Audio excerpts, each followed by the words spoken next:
Bueno, hola chicos y chicas, aquí estamos otra vez. Tiene unos días así de descanso, pero ahora vengo con fuerza, entre comillas. Y os traigo una noticia que a mí me ha resultado interesante. Ya sabéis que yo no busco actualidad. Para actualidad tenéis decenas de webs que os mantendrán informados al segundo. Yo busco noticias que generen debate. Y otro día, pues en banda, no sé si fue el sábado, el domingo, el viernes, no me acuerdo, leí una noticia que me pareció muy interesante, muy interesante. Y es que Sony Santa Mónica, el estudio Santa Mónica, es decir, el estudio responsable de la saga God of War y por supuesto del último Ascension, reconocía que hay un tramo de su juego en el cual, pues, según ellos, no calcularon bien la curva de aprendizaje. Vamos, que es jodidamente complicado y la gente se quejó y entró en los foros a llorar, porque aquello era insuperable y no podían avanzar, que algo habían hecho mal, que se habían pasado, tal y cual. Y reconocían que sí, la verdad es que no habían conseguido calcular bien, pues, los recursos del jugador para poder superar esa zona. Vale, la noticia de Vandal, de hecho, tanto el análisis como la noticia, pero en la noticia comentan que ellos, jugando al normal, les pareció muy difícil superar esa zona. Jugando al normal, ojo al dato. Cosa que además luego en el análisis comentaban, ¿no? Que había un tramo específico que era una locura aquello. Claro, yo leía eso y dije, hostia, esto debe ser jodidamente complicado y la hostia, es decir, cuando yo llegue a eso, a ver cómo acabo a nivel de nervios, ¿no? Bien, yo ya tengo el platino de Ascension. Ya conseguí el platino y me lo acabé en difícil, de hecho. Y debo deciros que bueno, yo no soy ningún puto ninja, no vengo aquí a enseñar mi pene virtual. Digo que esa noticia, en general, todo esto que se ha montado me parece jodidamente exagerado. Exageradísimo. De hecho, God of War 3 tiene dos momentos que a mí me parecen mucho más complicados. La lucha contra el cancerbero, que supongo que muchos recordaréis. Que yo me pasé la primera, pero tuve una suerte acojonante. Y otro tramo que se desarrolla, vamos a decir, en una prisión, para intentar no spoilar a nadie, donde también es una especie de modo hordas parecido a lo de Ascension, donde empiezan a salir enemigos a borbotones, y aquello era un puto caos. Es decir, yo, esa zona, una noche, jugando así de madrugada, creo que estuve 1 hora y media intentándolo. No lo conseguí. Acabé tan desquiciado que mandé a la mierda al juego. Y al día siguiente lo voy a intentar. Y también estuve mucho tiempo haciéndolo hasta que al final cayó.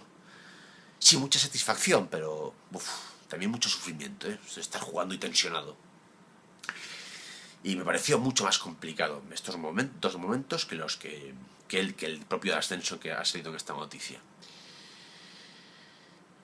Bien, yo digo esto, básicamente, bueno, primero os explico cómo es esa parte de Ascension. Veréis, es una zona que se desarrolla un ascensor, ¿no? Un ascensor que se divide en 3 tramos. Y en cada tramo hay que hacer frente, pues, una oleada de enemigos. Enemigos, además, que son los más, digamos, poderosos del juego, ¿no? Los más... no es la morralla, vaya, no es la morralla que te sale y que derrotas con un par de combos y tal, no, no, son enemigos poderosos, enemigos con muchos recursos ofensivos, resistentes, que se mueven muy rápido, que pueden atacar a distancia y que encima se juntan entre ellos, ¿no? Y claro, a medida que vas avanzando de tramo a tramo, no hay ni checkpoints y tampoco hay, digamos, baúles de vida o magia. Vamos, que empiezas con lo que empiezas es con lo que tienes que acabar. Porque bueno, hay truco, ¿no? Mi consejo para los que lleguéis a esa zona y no seáis capaces de superarlo, bueno, es básico llegar con Kratos mejorado al máximo. Es decir, de hecho, si a esa altura del juego no habéis conseguido mejorar Kratos al máximo, es que algo habéis hecho mal, ¿no? Porque en teoría tenéis que llegar sobrados. El primer tramo es el más complicado de todos, con diferencia además. Entonces ahí no tengáis miedo de usar toda la magia. Da igual, toda, lo de menos. Usarla ahí para intentar amarrar vida. O sea, llegar con una buena cantidad de vida al resto de combates. Y sobre todo hay que usar muchísimo las magias, bueno, mejor dicho, poderes. El poder que nos permite crear un doble de Kratos y el poder que nos permite ralentizar el tiempo. Estos poderes no usan magia, sino que requieren un tiempo de activación. Es decir, lo usamos y no sé qué lapso de tiempo pasará, pero una vez se sucede, pues se vuelve a recargar el poder y podemos usarlo cuando queramos, ¿no? No hay límite, digamos, material, no hay límite de magia, no es algo que se pueda agotar y ya no puedes usar, sino que el único límite es el propio tiempo, el espacio de tiempo en el que dura ese proceso de recarga. Es muy útil el del doble de Kratos. ¿Por qué? Porque ese doble lo que hace básicamente es golpear el suelo, entonces eleva a los enemigos y podemos golpearlos a placer, ¿no? Es oxígeno para nosotros. Pero claro, en este primer tramo el problema que hay es que al final se juntan tantos enemigos que, aunque nos defendamos y seamos muy precavidos, siempre que queramos atacar nos van a dar a nosotros. Es decir, al atacar nos vamos a exponer. Y es necesario recurrir o bien a la magia o bien a estos poderes. Por lo tanto, mi gran consejo es que en ese primer tramo vayáis con todo lo que tengáis. Y bueno, y con un poco de paciencia, esperad hasta que la situación sea insostenible, hasta que veáis en pantalla un montón de enemigos. Ese es mi gran consejo, vaya. Luego, si lo primero lo hacéis bien, lo segundo y tercero no debe ser problema. Además, daros cuenta que en God of War siempre que matamos a un enemigo con una presa, es decir, lo agarramos y lo ejecutamos, nos dan orbes de algún tipo, bien sea de magia o bien sea de salud. Bien, en el segundo y el tercer tramo hay dos grupos de enemigos que al matarlos con una presa nos dan vida. De hecho, en el tercer tramo aparece un enemigo bastante poderoso, pero que si lo matamos con una ejecución nos da bastante vida. Por lo tanto, si conseguimos eso ya tenemos gran parte del reto conseguido. Así que esos son mis consejos, mis virgo consejos, y espero que os sirva, ¿no? Ya os digo que a mí no me pareció tan complicado, pero en fin, depende de cada uno. Ven, ¿por qué comento esto? Lo comento básicamente porque es un debate interesante que mucha gente defiende que los videojuegos han reducido drásticamente su dificultad. Que los videojuegos antes eran más complicados, bastante más de hecho. Incluso hay gente que dice que eran más largos. Bien, vamos a derrotar mitos, por así decirlo. Los videojuegos de ahora son infinitamente más largos que los de antes. También depende de qué géneros hablemos, es decir, los JRPGs o RPGs de hace 10 años o 15 o 20 pues tenían una duración equiparable a los de ahora, quizás un poco menos, pero eran juegos largos. Pero otro tipo de géneros, qué sé yo, pues a lo mejor shooters en primera persona o juegos o aventuras de acción, aventuras en el sentido estricto, juegos de plataformas, por ejemplo. En general los juegos antes eran mucho más cortos. Esto es un hecho. ¿Qué pasa? Que también eran juegos más complicados. ¿Por qué eran más complicados? Por la sencilla razón de tener que incentivar al jugador a que se retase, a que ese juego le supusiese un reto, que tuviese que iniciar varias veces, que tuviese que insistir en ello para superarlo. Entonces, claro, a la larga, las horas de diversión que daba sí eran quizás más extensas, pero el juego en sí era bastante más corto. La duración era bastante más corta. No tenéis más que probarlo, es decir, coged un juego de hace X tiempo, rejugarlo de nuevo y veréis que es muy corto. A mí me pasó, por ejemplo, con el Super Mario Land, el primero de Game Boy, lo acabé hace 4 años así. Y yo un juego que en mi mente infantil pensaba que era jodidamente eterno, que era algo que no se podía acabar. Y sin embargo, cuando lo volví a jugar, me lo acabé del tirón. ¡Pum! Y no sé cuánto me duró, yo creo que poco más de 1 hora. Pero, insisto, es decir, también es cierto que por esa necesidad de que el jugador, pues eso le supusiese un reto, que no se lo superase con una facilidad pasmosa, y también por limitaciones técnicas de antaño, es decir, no existían, qué sé yo, checkpoints, no existían puntos de guardado, no podías guardar partida, es decir, tu partida era única, era efímera, es decir, esa partida que empezabas tenías que acabarla hasta el final, porque si si la dejabas, digamos, si apagabas la consola esperando poder jugar al día siguiente, eso no iba a ocurrir, ¿no? Ibas a tener la consola, ibas a poner el juego y tenías que volver a empezar desde el principio, ¿no? Es decir, pues esas limitaciones técnicas te obligaban a permanecer en esa partida hasta el final, hasta el irremediable final, fuese bueno o malo para ti. A día de hoy, lógicamente, eso no existe. Hay pocos juegos que ya recurren a ese sistema. Y podemos guardar en casi cualquier momento, hay checkpoints por todos lados y nuestra partida siempre avanza y siempre se guarda. Ahora bien, eso en cuanto a duración. Pero en cuanto a dificultad, yo estoy de acuerdo que los videojuegos antes eran más difíciles. Ya lo hemos explicado por qué. Por la necesidad de incentivar al jugador a que se superase, a que enfrentase ese reto, a darle más horas de diversión. Una diversión que realmente se reducía en superar ese juego, ¿no?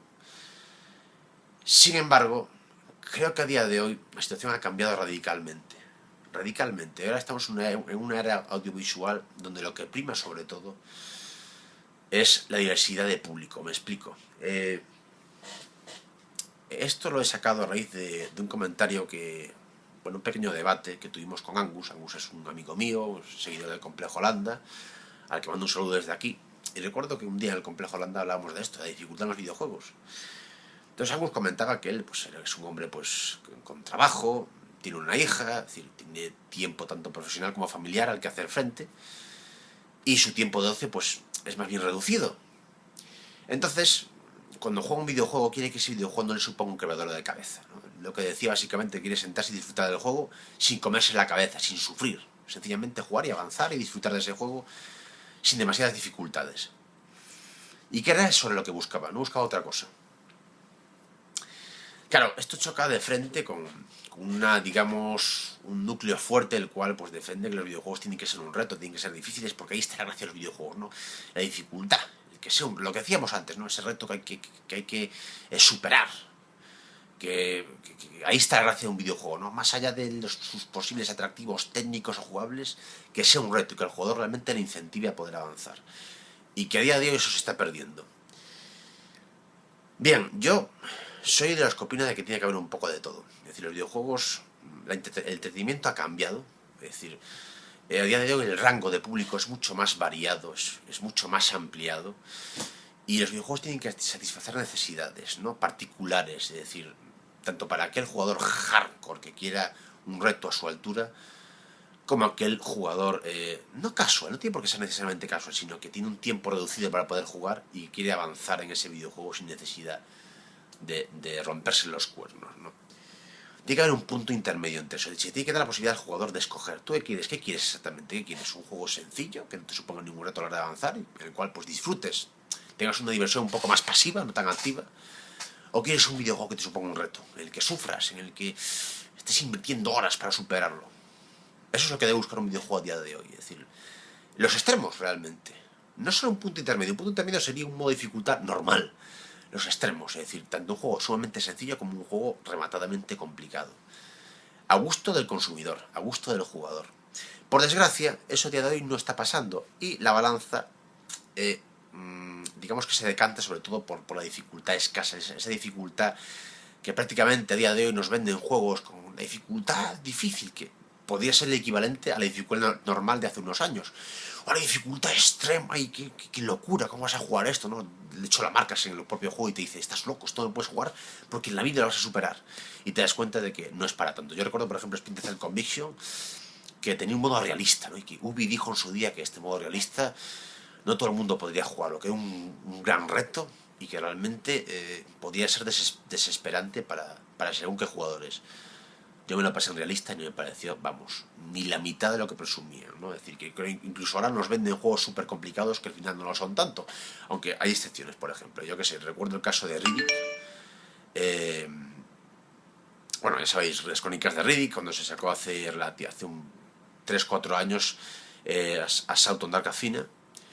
Y ese juego en difícil, la dificultad máxima, a mí me parece el shooter en primera persona más complicado de esta generación. Os lo digo así, el más complicado de esta generación. Bastante más que un Call of Duty veterano, por ejemplo. Eso sí que es un verdadero reto. Y eso es lo que está pasando a mi juicio, es decir, que es cierto y yo defiendo que se permita al jugador escoger qué quiere disfrutar exactamente, qué tipo de dificultad quiere. Pero es cierto, y estoy de acuerdo también, que la dificultad en general ha bajado bastante respecto a otros años, ¿no? Y tampoco hay que irse a las generaciones de 8 o 16 bits. Incluso las generaciones de 32 bits, os hablo del año 90 y la década de los 90, 95, 2000, principios de la década del 2000, los videojuegos también eran bastante más complicados de lo que son ahora. Por tanto, ha habido una reducción drástica de dificultad. Me preocupa que eso se pueda seguir extendiendo, es decir, que dentro de X tiempo por los videojuegos no supongan ningún reto y se reduzcan únicamente a experiencias audiovisuales donde el jugador tiene, digamos, una actitud más pasiva, ¿no? Donde tampoco tiene que esforzarse demasiado por poder avanzar. Y me preocuparía que llegásemos a ese punto porque los videojuegos perderían gran parte de su encanto, ¿no? Que es el hecho de jugarlo y superarlo, ¿no? Y superarte a ti mismo en caso de que quieras hacerlo así. Así que bueno, esa es mi opinión al respecto. Es decir, creo que es un tema interesante. Os pondré el enlace de la noticia de banda para que podáis alucinar un poquillo. Y poco más, chavales. Tengo así más cosillas preparadas, más debates sobre todo, para que todos comentemos. Así que nada, un saludo y nos vemos. Adiós.